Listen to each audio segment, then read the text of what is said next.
Hello everyone, I'm bringing you the delayed Mannequin of the Month for July 2026 today. I did post a message on both Patreon and over on the posts section on the channel, just to let people know. The reason being is when I came to put all this stuff together the evening I was planning to film, I found that I was going to have to modify the Mannequin slightly in order to put this kit together, and we'll talk about that when I get to that particular part. So unfortunately that meant I couldn't film that evening, and because of other commitments I couldn't film the evening after, or a few evenings during this week were all tied up basically. So it's come to Friday. I'm filming now. It'll go up tonight live on Patreon, and then it will appear on Saturday over on YouTube, all being well. So if you're watching on YouTube, you'll be watching this on Saturday. If you get the early release on Patreon, you'll be seeing it Friday evening. So my apologies for it being delayed. As is usual, the topic we're going to talk about here was chosen via a poll over on Patreon, and I put up another home guard option on the poll, and that came top of the poll again. So we sort of have that sequence of looking at home guard kit. See, some of the 1903 kit has been shown on the channel recently as well. So there's got because of the use of the belt with the equipment here, obviously that kind of ties in a little bit. What we're going to do, as we normally do, is run through the kit and so forth we have here. This is a leap forward from the previous set of home guard equipment we looked at. This takes us forward to late 1942, and a lot of changes had taken place during 1942. The equipping of the Home Guard had improved greatly, new insignia, the professionalism of the Home Guard had increased partly as a result of that, and also just obviously due to training and so forth, and morale had been raised as well. And as I say, you have something here which is sort of equivalent to the British Army's equipment, but from something which had grown up piecemeal, and the way it's assembled sort of provides a set which is similar to 1937 pattern in the sort of load that can be carried in battle order, but as I say, made up from components which had sort of been developed and introduced piecemeal. And we'll talk about that as we run through the kit we have on the Mannequin here. Starting at the top as we normally do.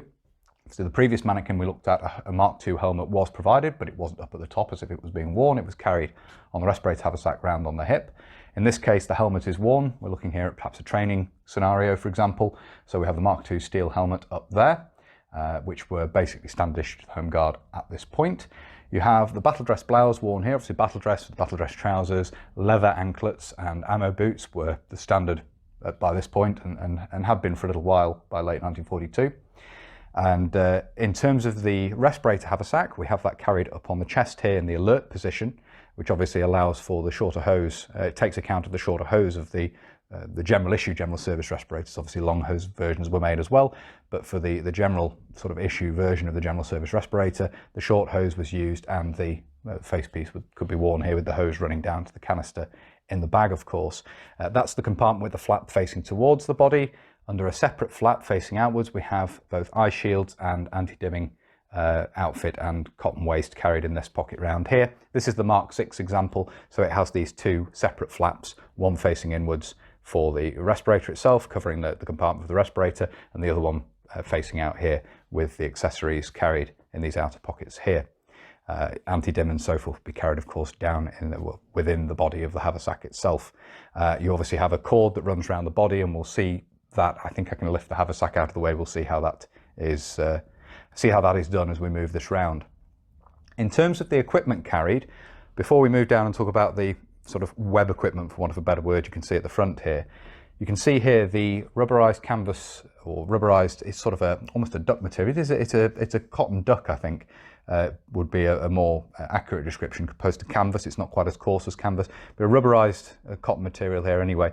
The straps, the strap of the haversack looped over the arms here. So the haversack, the Home Guard haversack, which we've talked about previously on the channel, is really designed to be carried over the shoulder on the hip.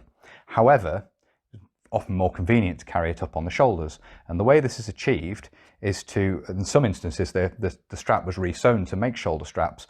Otherwise, what you basically do is you take the shoulder strap and you fold it back on itself, so that the loop of the shoulder strap is sort of in line with the base of the haversack, and put your arms through it like a rucksack. So the strap passes down over your shoulders and then around the back, as we'll see when we move this round. The straps just come up over the shoulders and support the haversack on the back, so it can flop around. There's nothing securing the base of this, but it does mean it can be carried on the back more like a 1937 pattern haversack in battle order. So it makes the set a little bit more equivalent to 1937 pattern in that configuration. Having said the equipment's grown up piecemeal, that's one example. The haversack is a separate item which doesn't attach to the equipment. You have to sort of adapt it to carry it in this way using the shoulder strap. Belts had been issued to the Home Guard earlier than a lot of the rest of the equipment, and that tended to be, and then exclusively, it tended to be the 1903 pattern waist belt, which we have here. There are other examples which we use to a degree as well. Interestingly, in the Admiralty Home Guard, for example, you had naval 1901 pattern belts used to some degree, certainly by officers with the 1901 pistol equipment. So it depended on specific unit, but by far and away the most common belt to see is, as we have here on the Mannequin, the 1903 pattern, which we've looked at in detail recently. To make this, to basically produce a set of equipment from this, which is somewhat equivalent to 1937 pattern, a modern way of doing things, modern set of web equipment, you need special pouches which will fit on this belt. Obviously the C-hooks which clip into the 1937 pattern belt won't work with the narrower 1903 leather belt. So what we have here is an interesting combination. This is actually for a man armed with a Sten machine carbine, using the terminology of the time. Of course, the Sten is a 9mm submachine gun, using modern terminology, in British service at this time, known as a machine carbine. You can't carry Sten magazines in the standard Home Guard ammunition pouches, which had been introduced and were standard issue effectively by this point. You can see these here. We've looked at these again recently on the channel, how they're primarily designed to carry rifle ammunition in bandoliers, but also chargers. There are pockets to carry chargers in there as well. So you have those there. They can, in theory, be used to carry one spare BAR magazine as well for those men armed with a BAR.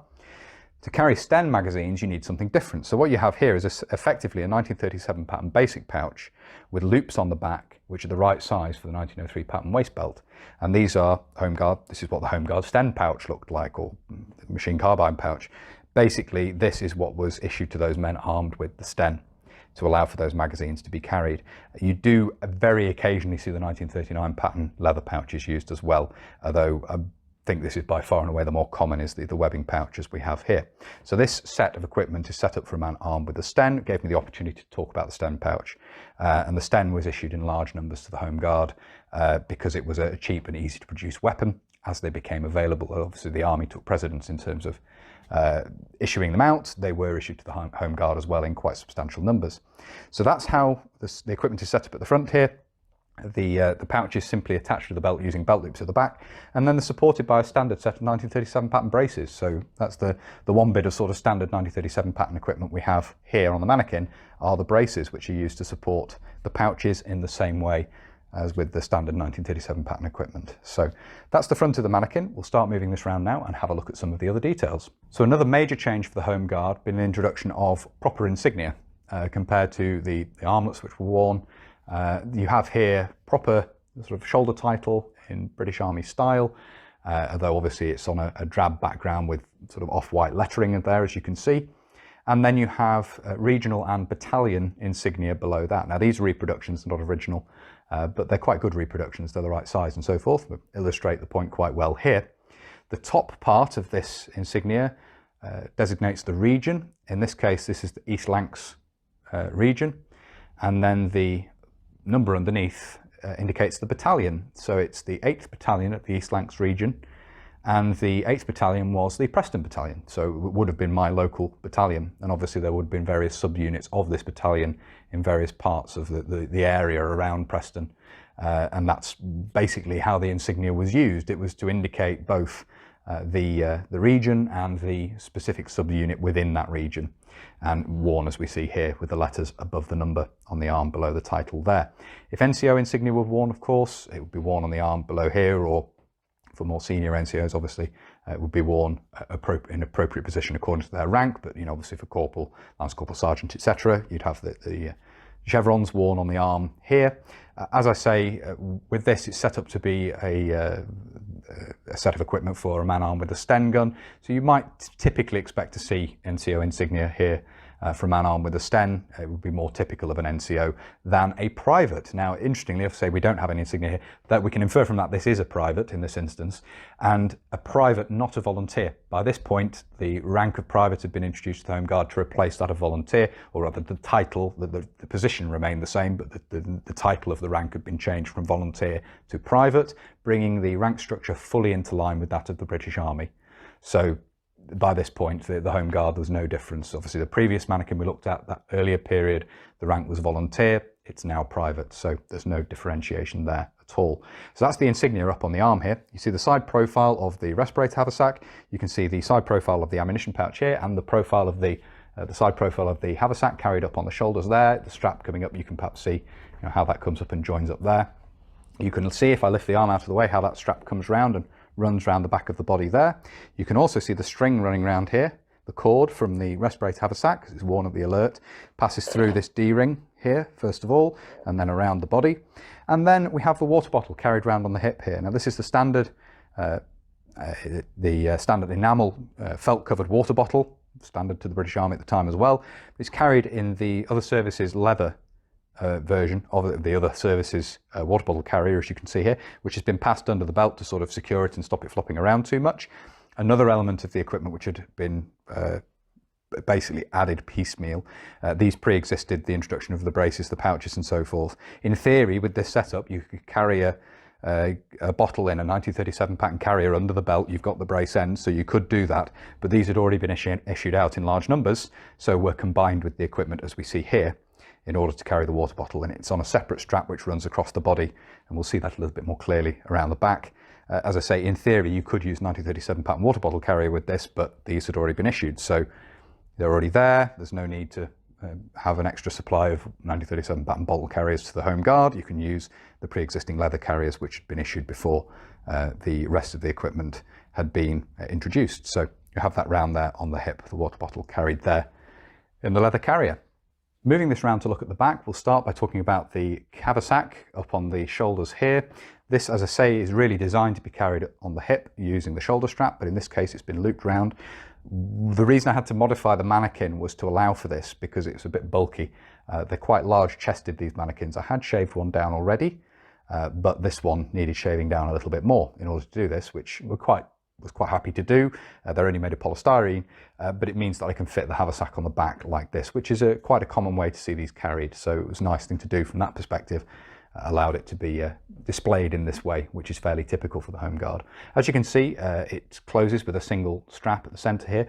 The carrying capacity is similar to that of the 1937 pattern haversack, but there's no major division inside as to how things could be carried. You don't have the separate compartments for mess tins and so forth as you do with the 1937 pattern, but it serves a similar purpose in terms of the volume of kit that can be carried.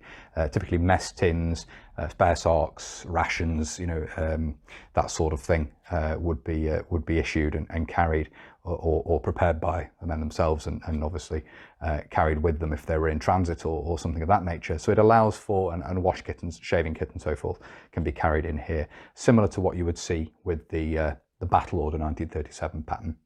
If I lift this up a little bit here, you can see how the strap passes around the back there, hopefully, and then up over the shoulders. So you can see, if you loop it round to the back, you form a loop on each side. If you bring the strap up to the base of the haversack, you form a loop on each side, which you can actually pass your arms through and carry it on the shoulders like this. As I say, in some instances, you actually see these modified. There are existing examples which have been modified with the strap cut to form shoulder straps. Now, whether that's a post-war modification to make them more useful for the civilian market, sold on, or whether it was done at the time, unclear. Obviously it is technically government issue equipment, government issue kit, so would modification of them be tolerated at the time? Difficult to say, but there are examples out there which have been modified in that manner.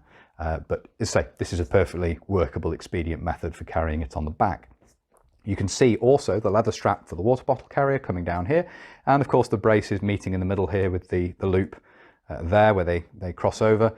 And then to attach them onto the back of the belt, obviously the 1903 pattern belt doesn't have any attachment points at the rear, you have this slider here. And this is a reproduction, but you have this here with the buckles there, which secure the braces to the back of the belt and support the back of the belt. So this is just a webbing slider which slides over the belt like a very long belt loop, basically, with the buckles stitched in a similar position as they are on the back of the 1937 pattern belt, so that the braces can be used with the 1903 pattern belt and the pouches round at the front. That's the back of the Mannequin. We'll move this round now and have a look at the left-hand side. So you can see here that the title and obviously the regional insignia and battalion insignia are worn on both arms, as you can see. And there's nothing else to really talk about here. There would, obviously, for a man armed with a rifle, there would typically be a bayonet carried here in a leather 1939 pattern frog. In this instance, there's no bayonet. the man being armed with a Sten machine carbine. No bayonet is carried. Although for men with the BAR, you do occasionally see bayonets carried as well. Bayonets are just quite a useful thing to carry in some respects, a useful tool. Much as they're not necessarily supposed to be used in that way, but you do see them occasionally carried by men armed with the BAR. I believe you do occasionally see them carried by men armed with machine carbines or submachine guns as well. But in this case, no bayonets carried, again, because of the fact this man is armed with a Sten. So that's the left-hand side of the Mannequin. As I say, not a huge amount more to see there. So hopefully you found it interesting looking at this. As I say, a little bit of a sort of a compromise in terms of looking at this with the Sten gun equipment, the equipment set up for a man using a Sten. The insignia, you probably see NCO, but generally would probably be an NCO using a Sten. So you would see NCO insignia on the arms here, of course, but it gave me the chance to talk about that change to the use of private as a title as opposed to volunteer. So by this point, late 1942, the ranks in the Home Guard had been fully, obviously, I've already said, fully brought into line with those of the British Army. So again, another element of sort of professionalism there, another element of recognition of the Home Guard and its role and, you know, its perceived importance in the defence of Britain. So quite a lot of changes to talk about there compared to the earlier Mannequin we looked at. A lot more kit here, a lot more equipment, and as I say, from my perspective anyway, it's interesting to see how this grew up piecemeal, how the equipment was developed to basically utilise those components which had already been issued to the Home Guard. How do we now improve these? How do we now add to these to make a set of equipment rather than issuing something anew? Obviously, we've already issued out all this equipment. How do we now bring in components that can be used with it to make something which is closer to a proper set of web equipment? And that's what you can really see here. So I do hope you found it interesting, as I say. If you have and you'd like to see more of this sort of thing, please do consider subscribing to the channel if you haven't already. Whether you're newly subscribing or you've previously subscribed, please do make sure you hit the little bell, the notification button down below. That will of course alert you whenever I upload another video. If you really like my uploads and you'd like to support the channel, you can. Patreon and PayPal are linked down below, and of course it's the corporal tier over on Patreon, which gets to vote each month on what's going to be covered in Mannequin of the Month. There are generally 3 options over there that people can consider and vote on. And a big thank you to everybody who not only supports via the corporal tier and votes, but also everybody who supports the channel using whatever tier on Patreon on whatever method. I do still get some donations through PayPal as well, which is greatly appreciated. So thank you all very much indeed. It really is greatly appreciated, as I say. If you'd like to follow the channel on social media, where there will of course be photographs of this posted up as well, Facebook, Instagram and Twitter are all linked down below. And if you'd like to get in touch with me but you don't really use social media, there is an email address in the description as well. That's everything for this video. So until next time, bye for now.